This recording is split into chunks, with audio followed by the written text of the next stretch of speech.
मैं आपका सबका अभिवादन करता हूं। मैंने अपनी प्रशंसा में सुनील जोगी को जो जो लिख के दिया था, हासरस वालों को हासरस से निपटाया जा सकता है, लेकिन सबने जितना अच्छा पढ़ा मेरे छोटे भाइयों ने, लेकिन उससे ज़्यादा अच्छा जिस तरह आपने सुना, वाह भाई वाह वाह वाह, ये मेरे लिए एक अनुभव है। मैं ये जो कहने जा रहा हूँ, मेरे छोटे भाई राजेंद्र चौधरी यहाँ बैठे हैं, मेरठ से हैं, बहुत बड़े कवि हैं वो। हमने उनको बहुत बहुत श्रेष्ठ काव्य पाठ करते सुना है। आज भी हम चाहते थे कि उनको सुने, लेकिन उनका संकोच आड़े आ गया। जो मैं कहने जा रहा हूँ इसलिए नहीं कह रहा हूँ कि आपकी सहानुभूति मुझे मिले और मुझे भी आप सुन लें, तालियां बजा दें। अगर मैं नहीं कह के जाऊँगा तो मेरे मन पे एक बोझ रहेगा। मैं 30 साल से लाल किले में जाता हूँ। वो हिंदुस्तान का सबसे बड़ा कवि सम्मेलन माना जाता है, लेकिन आलोक अग्रवाल जी, जिस तरह से आपके एनआरआई कॉम्प्लेक्स में पहली बार कविताओं को सुना गया है, मैं चाहता हूं, मैं कहूं कि मैं 30 साल के 30 कवि सम्मेलन, लाल किले के 30 कवि सम्मेलन, इस एक कवि सम्मेलन पर न्यौछावर करने की घोषणा करता हूं। हमें बताया गया था कि यहाँ लोग हिंदी नहीं सुनेंगे। राजेंद्र चौधरी जी ने भी कहा कि लोग पूछ रहे हैं ये कवि सम्मेलन होता क्या है। मैं एक छोटी सी बात कहता हूँ, अंग्रेजी बच्चों को जरूर पढ़ाओ। अंग्रेजी आपके बच्चे को कार देगी, इसमें कोई दो राय नहीं है, लेकिन संस्कार हिंदी देगी, इसमें भी कोई दो राय नहीं है। संस्कार हिंदी के पास। मराठी के अंचल में आप हैं, मैं बड़ा हूं, अपने छोटे भाई बहनों में एक अनुरोध मैं और करूंगा, जब मराठी भाषा के अंचल में कोई कार्यक्रम हिंदी का करें तो एक मराठी के साहित्यकार को भी मंच पर बुलाकर बिठाएं।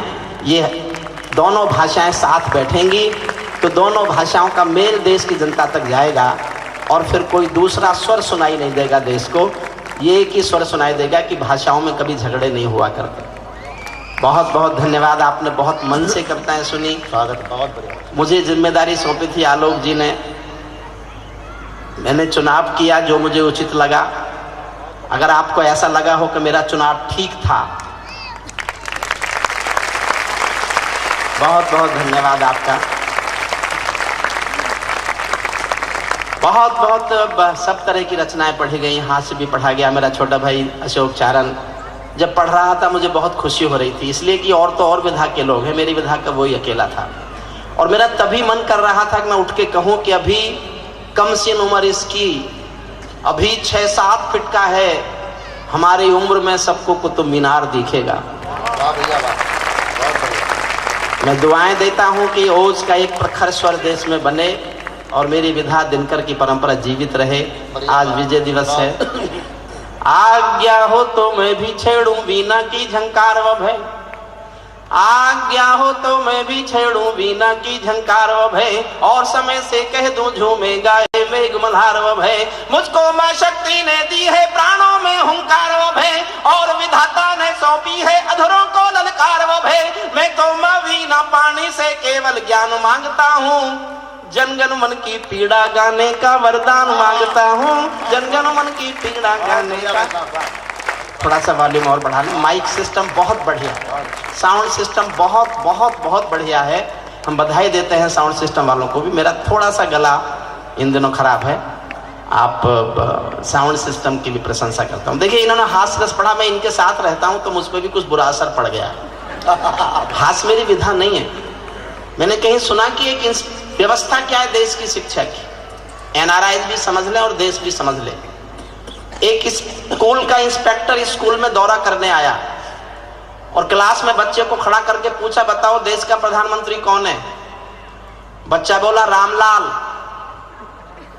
इंस्पेक्टर को गुस्सा आ गया, बोले इतना भी नहीं जानते देश का प्रधानमंत्री कौन है? ये रामलाल कौन है? बोले मेरे पिताजी का नाम है। 5 साल से गायब है, माँ कह रही थी हो सकता है प्रधानमंत्री हो गए हो। बोले तुम्हारा स्कूल से नाम काटना पड़ेगा। बच्चा बोला काट ही नहीं सकते, मेरा नाम काट ही नहीं सकते, मैं यहाँ का विद्यार्थी हूं ही नहीं। मैं तो पड़ोस में भैंस चराने आया था, मास्टर जी ने कहा इंस्पेक्टर आ रहा है, बच्चे कम है, क्लास में बैठ जा, 5 रुपए मिलेंगे। मेरा नाम काट ही नहीं सकते।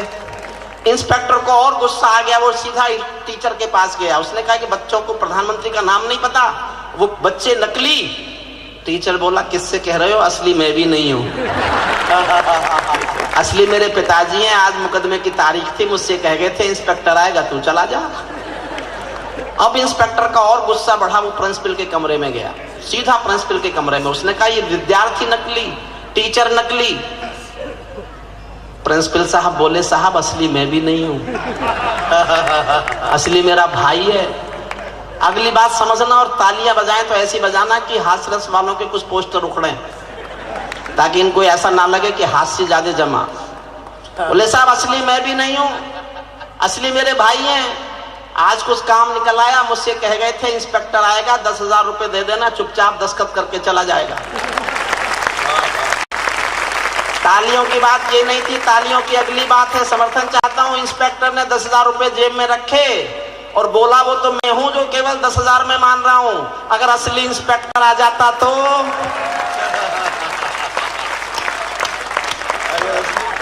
आ जाते तो सुनील जोगी गलतफहमी मत रहना कि हास्य रसीजम रात, पता नहीं क्या क्या कहे जा रहा है। शादी नहीं हुई, शादी नहीं हुई, शादी नहीं हुई। इस कवि सम्मेलन से शादी होने का नहीं होने का क्या लेना? ये सुनील जोगी की हो गई।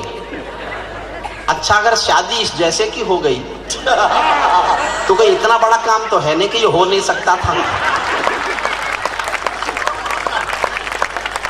एक शादीशुदा भगवान जी के दरबार में गया और जाके पूजा करने पे बैठ गया। भगवान जी खुश हुए, बोले एक मन्नत मांग। सुनील जोगी तुरंत बोला मुझको कुंवारा कर दो। भगवान जी की आंखों के डोरे लाल हो गए, बोले गधे मैंने तुझे मन्नत मांगने के लिए कहा था, जन्नत मांगने के लिए नहीं कहा था।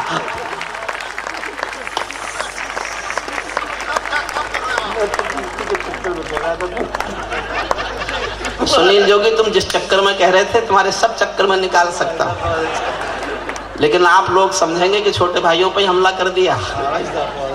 मुझे कोई चिंता नहीं है, मैंने शादी जानबूझ के नहीं की। मैं जानता हूं जिसकी शादी नहीं होती वो हिंदुस्तान में एक बार देश का प्रधानमंत्री और एक बार देश का राष्ट्रपति बनाया जाता है।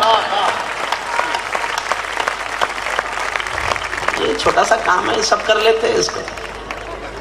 मैं छोटी छोटी कविताएं सुनाता हूं आपको, समय सीमाएं मुझे मालूम है। और मेरा अनुरोध है पूरे सदन से, मेरा वीडियो सीडी आज यहाँ उपलब्ध है। जो मेरे बॉम्बे के डिस्ट्रीब्यूटर हैं वो यहाँ आए हुए, पीछे कुछ सीडीज हैं उनके पास, जो लेना चाहे ले लें। ये मेरी बची हुई जिंदगी की महत्वाकांक्षा है। मेरी जिंदगी में कोई महत्वाकांक्षा नहीं है, कोई राजनीतिक इच्छा नहीं है, केवल कुछ गरीब बच्चों के काम आ सकूं, इसके सिवा मेरा जीवन का कोई और उद्देश्य नहीं है।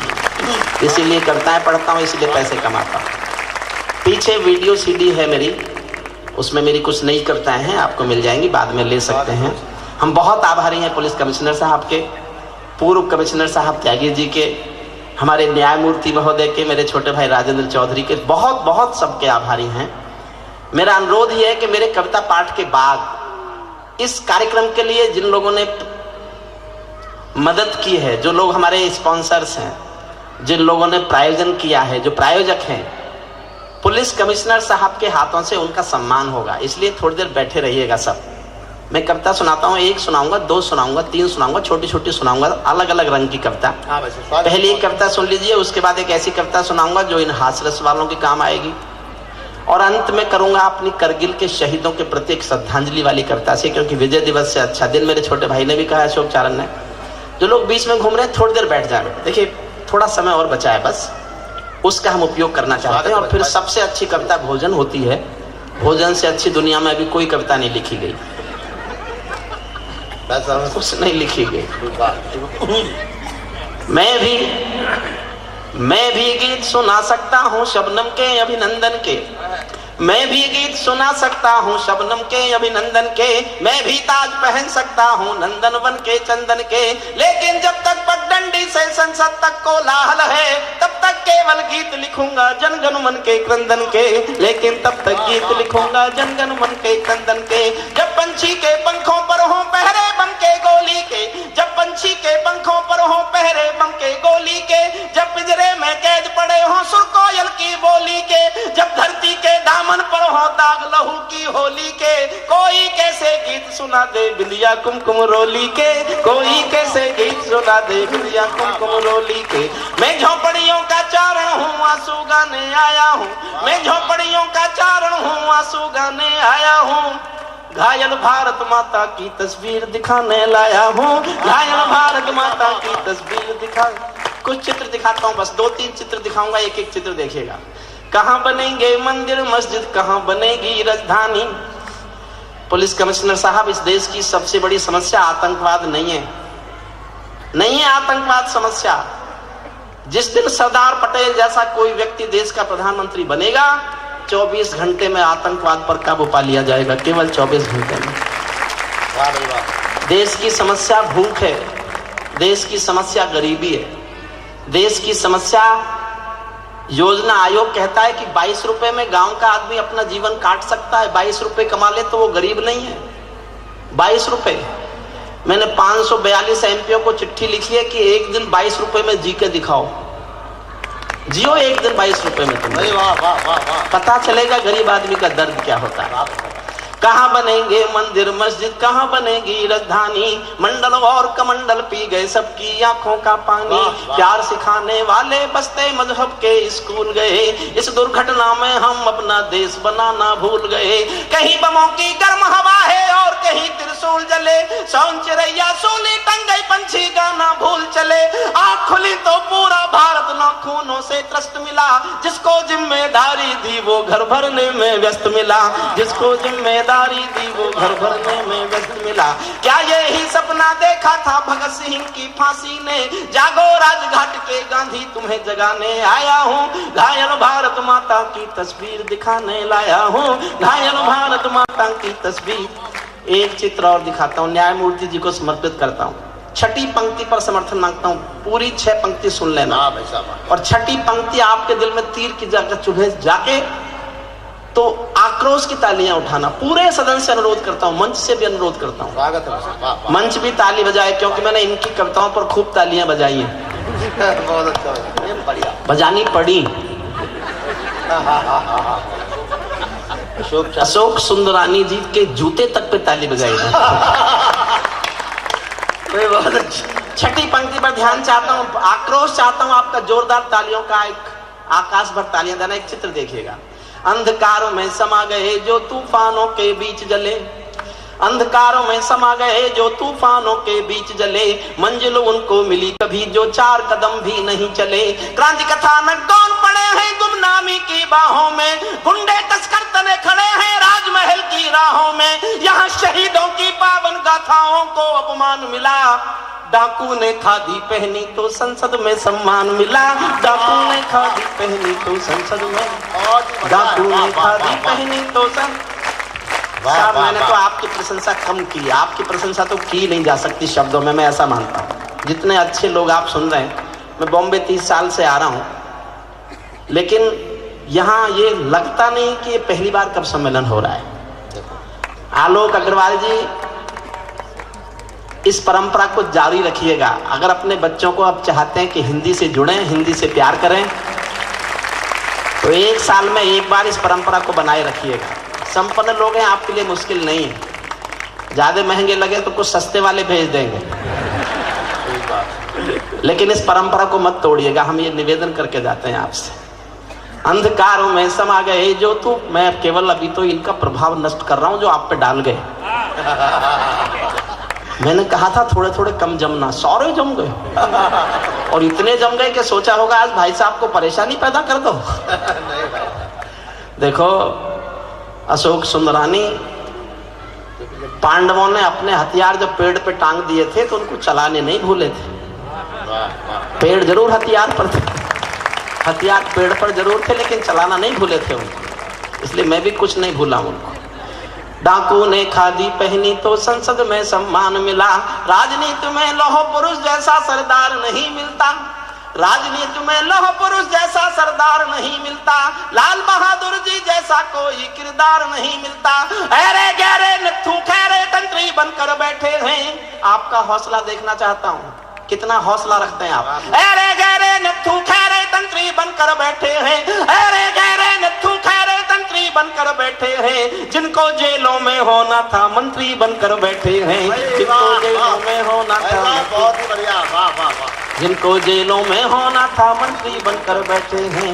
मैंने देशद्रोहियों का अभिनंदन होते देखा है, भगत सिंह का रंग बसंती चोला रोते देखा है, लोकतंत्र का मंदिर भी लाचार बनाकर डाल दिया, कोई मछली बिकने का बाजार बनाकर डाल दिया।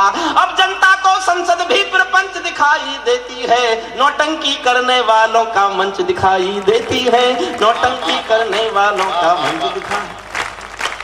जब कोयल की डोली गिद्धों के घर में आ जाती है, वाह वाह, शुद्ध राजनीति गा रहा हूं, जब कोयल की डोली गिद्धों के घर में आ जाती है, तो बगला भक्तों की टोली हंसों को खा जाती है, तो बगला भक्तों की टोली हंसों को खा जाती है। जब जब भी जय चंदों का अभिनंदन होने लगता है, तब तब सांपों के बंधन में चंदन रोने लगता है, तब तब सांपों के बंधन में चंदन। एक पंक्ति पढ़ता हूं, मेरी इस कविता की सबसे अधिक संवेदनशील पंक्ति है, आप समझ जाएं तो तालियां उठाना, नहीं समझे तो चुप रहना। मैं इसे एक पंक्ति से आंकता हूं, अपने कविता पाठ का पैमाना सुनिएगा। जब जब भी जय चंदों का अभिनंदन होने लगता है, तब तब सांपों के बंधन में चंदन रोने लगता है, जब फूलों को तितली भी हत्यारी लगने लगती है, तो माँ की अर्थी बेटों को भारी लगने लगती है, तो माँ की अर्थी बेटों को भारी, तो माँ की अर्थी बेटों को भारी लगने लगती है। जब जुगनू के घर सूरज के घोड़े सोने लगते हैं, तो केवल चुल्लू भर पानी सागर होने लगते हैं। सिंहों को म्याऊं कह दे, क्या ये ताकत बिल्ली में है, बिल्ली में क्या ताकत होती, कायरता दिल्ली में है, बिल्ली में क्या ताकत होती, कायरता दिल्ली में है। कहते हैं कि सच बोलो तो प्राण गंवाने पड़ते हैं, मैं भी सच्चाई गा गा कर शीश कटाने आया हूँ, घायल भारत माता की तस्वीर। इस कविता का अंतिम छंद पढ़ता हूँ, इस कविता का अंतिम छंद पढ़ रहा हूँ मैं। छोटी छोटी दो कविताएं और पढ़ना चाहता हूँ मैं, अपने सब रूप दिखाना चाहता हूँ आपको। इस कविता का अंतिम छंद सुनिए। सर नहीं जाएंगे, सर घड़ी देख रहे हैं।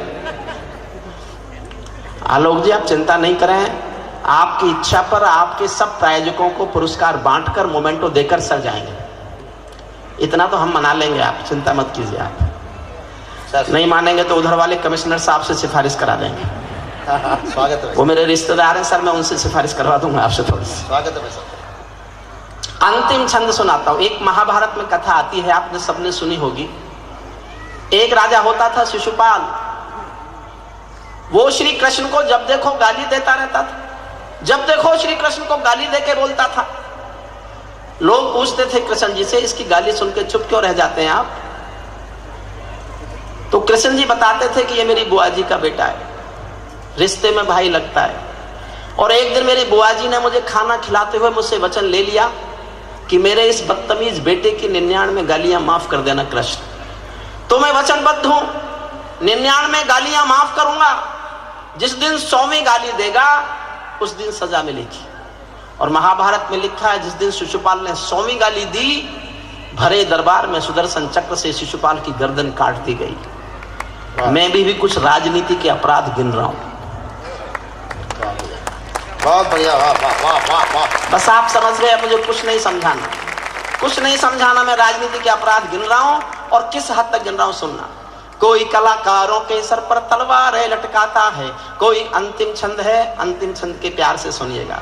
कोई कलाकारों के सर पर तलवार लटकाता है, कोई वंदे मातरम के गाने पर नाक चढ़ाता है, कोई हिमालय ताजमहल का सौदा करने लगता है, कोई गंगा यमुना अपने घर में भरने लगता है, कोई तिरंगे झंडे को फाड़े फूंके आजादी है, कोई गांधी को भी गाली देने का अपराधी है, कोई चाकू घोंप रहा है संविधान के सीने में, कोई चुगली भेज रहा है मक्का और मदीने में, कोई ढांचे का गिरना यूएनओ में ले जाता है, कोई भारत माँ को डायन की गाली दे जाता है।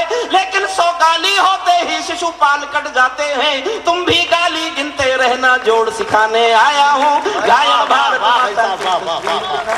भाई बहुत ही बढ़िया, वाह वाह वाह वाह वाह। भाई 2 मिनट की कविता सुनिए, छोटी सी, दिल्ली दरबार। 2 मिनट की छोटी सी कविता। उसकी विशेषता यह है, जितना मेरा हौसला बढ़ाते जाओगे मैं उतना ही कड़वा बोलता जाऊंगा। और ये कड़वा मैं ही बोलता हूं, जिसकी हुई नहीं ये नहीं बोल सकते। इनकी तो सबकी वही स्थिति है कि क्या करूं कि 2-4 घर और पकड़ लो। सुनील जोगी ने तो पकड़ रखे हैं, आज बदले में आया किसी को रख के।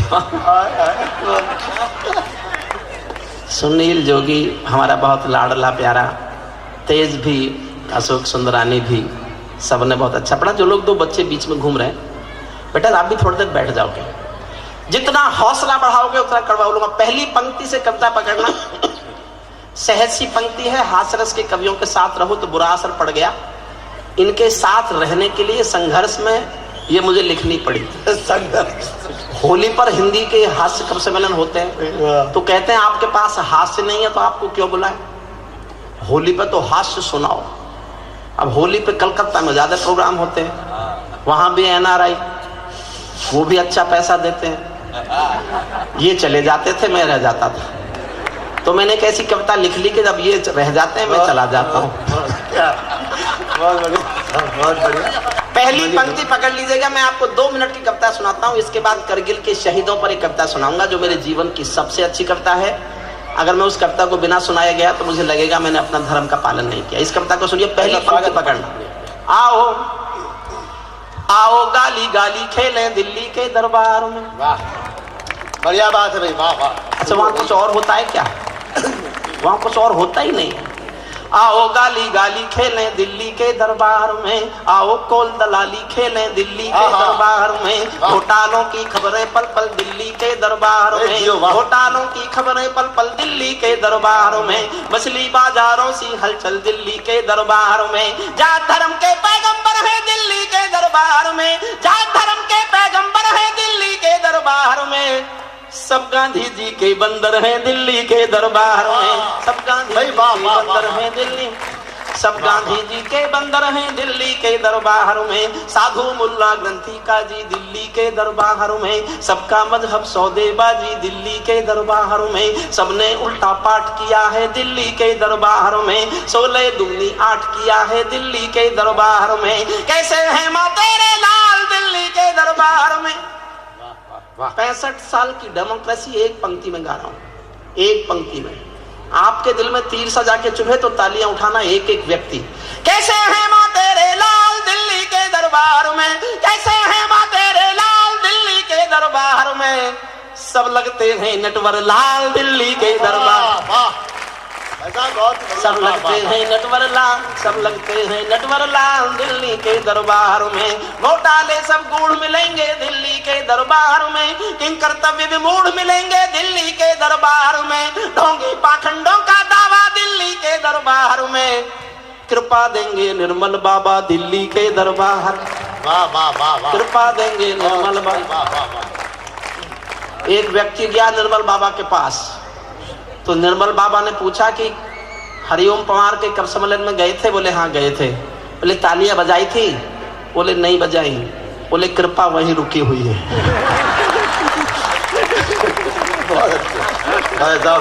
ये कृपा आप चाहते हो, आए तो बजाओ तालियां। कृपा देंगे निर्मल बाबा दिल्ली के दरबार में, अब करगिल की पीर नहीं है दिल्ली के दरबार में, चुल्लू भर भी नीर नहीं है दिल्ली के दरबार में, जनगण मन के ये मंत्री गण दिल्ली के दरबार में, ताबूतों में खाएं कमीशन दिल्ली के दरबार में, ताबूतों में खाएं कमीशन दिल्ली के दरबार में, गठबंधन की लाच और थोड़ा और सख्त होना, थोड़ा और मुखर होना और हौसला बढ़ाना, गठबंधन की लाचारी है दिल्ली के दरबार में, गठबंधन की लाचारी है दिल्ली के दरबार में, चूहे बिल्ली में यारी है दिल्ली के दरबार में, चूहे बिल्ली में यारी है दिल्ली के दरबार में, आग और पानी हम जोली दिल्ली के दरबार में, गिरगिट के मस्तक पर रोली दिल्ली के दरबार में, अटल हिमालय हिले हुए हैं दिल्ली के दरबार में, सांप नेवले मिले हुए हैं दिल्ली के दरबार में, सांप नेवले मिले हुए हैं दिल्ली के, चुप चुप रोता है सरदार दिल्ली के दरबार में, चुप चुप और एक पंक्ति में पूरी पॉलिटिक्स है, और मैं कानून का आदमी हूं, सिद्ध करता हूं कि मैं सब कुछ कह दूंगा और पकड़ा नहीं जा सकता। कोई सबूत नहीं है मेरे खिलाफ, और मैं सब कुछ कहने जा रहा हूं, सुनना। चुप चुप रोता है सरदार दिल्ली के दरबार में, कौन चलाता है सरकार दिल्ली के दरबार में, कौन चलाता है सरकार दिल्ली के दरबार में। उनके हाथों में सुतली है दिल्ली के दरबार में, बाकी सब तो कठपुतली है दिल्ली के दरबार में, बाकी सब तो कठपुतली है दिल्ली के दरबार में। अडवाणी जी की ललकार दिल्ली के दरबार में। मैं जानना चाहता हूं आप कितना समझेंगे। अडवाणी जी गए पाकिस्तान, जिन्ना साहब की मजार पे फूल चढ़ाने, और अपनी पे चढ़ाई आए, आज तक नहीं उतरे। कितने ही रथ यात्रा लेके निकल लो। अडवाणी जी की ललकार दिल्ली के दरबार में, ले गए जिन्ना और मजार दिल्ली के दरबार में। बड़े पुरोधा अपने हंता दिल्ली के दरबार में, और लिखो पुस्तक जसवंता दिल्ली के दरबार में, और लिखो पुस्तक जसवंता। मैं इसको छोड़ता हूँ, ये लंबी कविता है, और मैं अंत में एक छोटी सी कविता करगिल के शहीदों पर अपने मन से सुनाना चाहता हूँ। एक बार जोरदार तालियां बजाकर। देखिए, मेरा हाथ जोड़कर निवेदन है, किसी को उठना हो तो अभी उठ जाए। इस कविता के बीच में कोई मत उठना, क्योंकि मैंने जीवन में जो सबसे अच्छा लिखा है वो मैं सुनाने जा रहा हूँ, और मेरे छोटे भाई अशोक चारण के अनुरोध पर सुनाने जा रहा हूँ। कविता से पहले मैं 4 लाइन वो सुनाता हूँ जो मेरी नहीं है। 4 लाइन तो मैं आपको ये सुनाता हूँ जो मेरी नहीं है, कि रात के अंधेरे में ना ऐसा कोई काम करो। प्रगल्भ जी की लाइनें हैं, आपके जीवन की आचार संहिता बन सकती है। रात के अंधेरे में ना ऐसा कोई काम करो, मुंह जो छिपाना पड़े दिन के उजेरे में, और दिन के उजाले में ना करो कोई ऐसा काम, नींद जो ना आए तुम्हें रात के अंधेरे में, नींद जो ना आए तुम्हें रात के। मैं 4 पंक्तियां, और एक कवि है शिकोहाबाद के डॉक्टर धुरेंद्र भदौरिया। मैंने जब करगिल के शहीदों पर कविता लिखी, उससे पहले मैंने ये लाइनें नहीं सुनी थी। अगर मैंने ये पंक्तियां सुन ली होती तो मैं शायद अपनी कविता नहीं लिखता, क्योंकि ये पंक्तियां मेरी कविता से अच्छी हैं। केवल 4 पंक्तियां सुना रहा हूं, और मेरा हाथ जोड़कर निवेदन है, चौथी पंक्ति सुनते समय अगर आपने दिल को खुला छोड़ दिया तो सालों तक भौरे की गूंज की तरह ये पंक्ति आपके दिल के आसपास गूंजेगी। कल्पना यह है उस कवि की, एक करगिल से शहीद का पार्थिव शरीर घर आता है, और जब अंतिम दर्शन के लिए कपड़ा हटाते हैं तो देखते हैं केवल धड़ है, सर नहीं है। सर नहीं आया, केवल धड़ आया है। सब रो पड़ते हैं, सोचते हैं क्या हुआ होगा सर का, कहां कटा होगा, कहां रहा होगा, कहां होगा इस समय। लेकिन जो शहीद की बहन थी, वो अपने भाई के भूलने की आदत से बहुत दुखी रहती थी, बहुत लड़ती थी, अपने भाई से झगड़ती थी, भूलने की आदत पे ताने मारती रहती थी, लड़ती झगड़ती रहती थी। वो बहन कल्पना करती है कि मेरे भाई का सर कहां होगा। ये कल्पना देखिए बस केवल 4 लाइनों में। बहन की कल्पना पर ध्यान दीजिएगा। चौथी पंक्ति पर बहन कल्पना कर रही है कि मेरे भाई का सर कहां है। दादी का दुलार भूला, बाबुल का प्यार भूला, मोतियों की माला मेरी आज तक ना लाया है। धड़ से शिकायतें कर रही है। दादी का दुलार भूला, बाबुल का प्यार भूला, मोतियों की माला मेरी आज तक न लाया है। होली वाले रंग भूला, दीपों का उमंग भूला, राखी का त्योहार बार बार बिसराया है। भाभी मेरा भैया तो जन्म से भुलक्कड़ था, आज भी उसी आदत को दोहराया है। जाते समय मैया के आशीष लेना भूल गया, आते समय रणथल में शीश भूल आया है। आते समय रणथल में शीश भूल आया। मैं इन 4 पंक्तियों के सम्मान में एक छोटी सी कविता पढ़ता हूँ। मैं फिर दोहराता हूँ, मेरे जीवन की सबसे अच्छी कविता है। कविता के नाम पर अगर मेरे पास कुछ राजेंद्र चौधरी जी है, मुझे नहीं पता आपने सुनी है कि नहीं सुनी, लेकिन मेरे पास कविता के नाम पर बस ये है। मेरी ऐसी मान्यता है, जब कोई शहीद होता है सीमा पर या देश के अंदर भी आतंक से लड़ते लड़ते, तो वो अकेला नहीं मरता, उसके परिवार में बहुत कुछ मरता है। उसकी माँ के भीतर कुछ मरता है, उसके पिता के भीतर कुछ मरता है, उसके बच्चों के भीतर कुछ मरता है, उसकी पत्नी के भीतर कुछ मरता है। इस एहसास पर एक बहुत छोटी सी कविता मेरी खड़ी है, सुनिए। मैं केशव का 5 जन्म भी गहन मौन में खोया हूं। गीत मेरी विधा नहीं है, गीत मेरी भाषा नहीं है। बहुत श्रेष्ठ गीत की शिल्पी सुमन दुबे जी बैठी हैं, उन्होंने बहुत श्रेष्ठ गीत सुनाया। लेकिन हर किसी के भीतर एक छोटा सा गीतकार होता है। मेरे भीतर भी रहा होगा। उस छोटे से गीतकार का अंकुरण है ये कविता। 5 मिनट की कुल कविता है, मन से सुन लीजिएगा। मैं समझूंगा मैंने आज विजय दिवस पर मंदिर में पूजा की है, तीर्थ किया है, शिवालय के बीच आके कविता पाठ किया है। ऐसा महसूस, ऐसा एहसास मैं अपने साथ लेके जाना चाहता हूँ। आपके आयोजन समिति के लिए KB अग्रवाल साहब, आलोक अग्रवाल जी, जितना भी कहा जाए उतना कम है। हम सब सारे मिलकर बहुत प्रशंसा करें वो भी कम है। हम सबको जीवन भर ये कवि सम्मेलन याद रहेगा और हमें ये भी याद रहेगा कि हमने एक स्थान पर पहली बार कवि सम्मेलन किया था और वो कवि सम्मेलन भी जनता ने इतने प्यार से सुना। मैं केशव का 5 जन्म भी गहन मौन में खोया हूँ, उन बेटों की याद कहानी लिखते लिखते रोया हूँ, उन बेटों की याद कहानी लिखते लिखते रोया हूँ। जिस माथे की कुमकुम बिंदी वापस लौट नहीं पाई, जिस माथे की कुमकुम बिंदी वापस लौट नहीं पाई, चुटकी झुमके पायल ले गई कुर्बानी की अमराई। कुछ बहनों की राखी जल गई है बर्फीली घाटी में, वेदी के गठबंधन मिल गए हैं करगिल की माटी में। पर्वत पर कितने सिंदूरी सपने दफन हुए होंगे, 20 बसंतों के मधुमासी जीवन हवन हुए होंगे। टूटी चूड़ी धुला महावर रूठा कंगन हाथों का, कोई मोल नहीं दे सकता बासंती जज्बातों का, कोई मोल नहीं दे सकता बासंत। टूटी चूड़ी धुला महावर रूठा कंगन हाथों का, कोई मोल नहीं दे सकता बासंती जज्बातों का। जो पहले पहले चुंबन के बाद लाम पर चला गया, एक पल का एहसास जीना मेरे साथ, एक पल का। जो पहले पहले चुंबन के बाद लाम पर चला गया, नई दुल्हन की सेज छोड़कर युद्ध काम पर चला गया।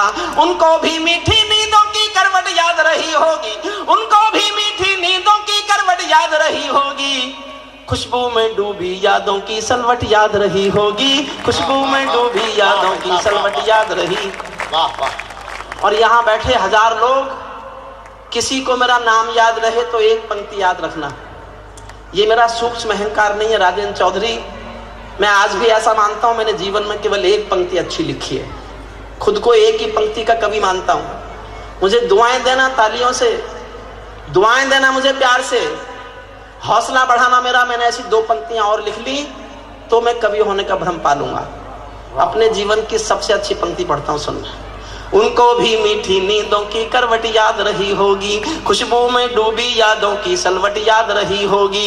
उन आंखों की 2 बूंदों से 7 सागर हारे हैं, उन आंखों की 2 बूंदों से 7 सागर हारे हैं। जब मेहंदी वाले हाथों ने मंगल सूत्र उतारे हैं, जब मेहंदी वाले हाथों ने, उन आंखों की 2 बूंदों से 7 सागर हारे हैं। जब मेहंदी वाले हाथों ने मंगल सूत्र उतारे हैं। गीली मेहंदी रोई होगी चुपके घर के कोने में, ताजा काजल छूटा होगा चुपके चुपके रोने में। जब बेटे की अर्थी आई होगी सूने आंगन में, शायद दूध उतर आया हो बूढ़ी माँ के दामन में, शायद दूध उतर आया हो बूढ़ी माँ के दामन में।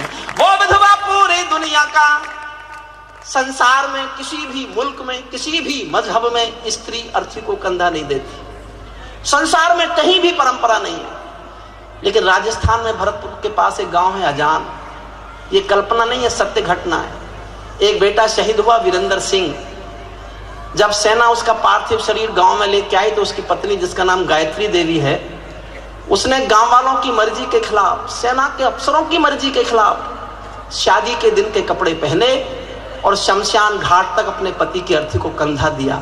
ये दुनिया की पहली घटना थी जब कोई औरत अर्थी को कंधा दे रही थी, पहली घटना दुनिया की। मैंने केवल एक पंक्ति लिखी है, उसको संवारना। स्वागत है।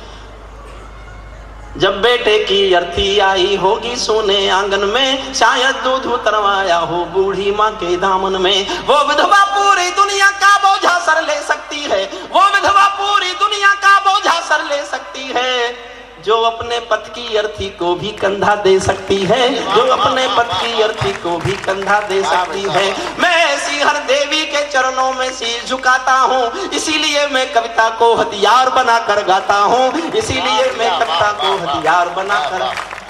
जिन बेटों ने पर्वत काटे हैं अपने नाखूनों से। वाह वाह। अंतिम 6 पंक्ति पढ़ता हूँ बस, सैनिक के शौर्य पर, सिपाही की बहादुरी पर। जिन बेटों ने पर्वत काटे हैं अपने नाखूनों से, उनकी कोई मांग नहीं है दिल्ली के कानूनों से, उनकी कोई मांग नहीं है दिल्ली। क्या मांगता है शहीद का परिवार? मेरा छोटा भाई है विनीत चौहान, उसकी 2 पंक्तियां मुझे अपनी कविता से अच्छी लगती हैं, इसलिए मैं कभी कभी पढ़ देता हूं। उत्तर प्रदेश सरकार ने करगिल के शहीदों को 10-10 लाख रुपया दिया, बधाई देता हूं सरकार को। लेकिन कुछ विधवाओं की समस्या रही होगी, उनके चेक नहीं पहुंचे होंगे, तो वो मंत्री से मिलने गया प्रतिनिधिमंडल, तो उस समय के मंत्री ने पान खाते खाते कह दिया और क्या चाहिए, 10 लाख की गड्डी तो भिजवा दी।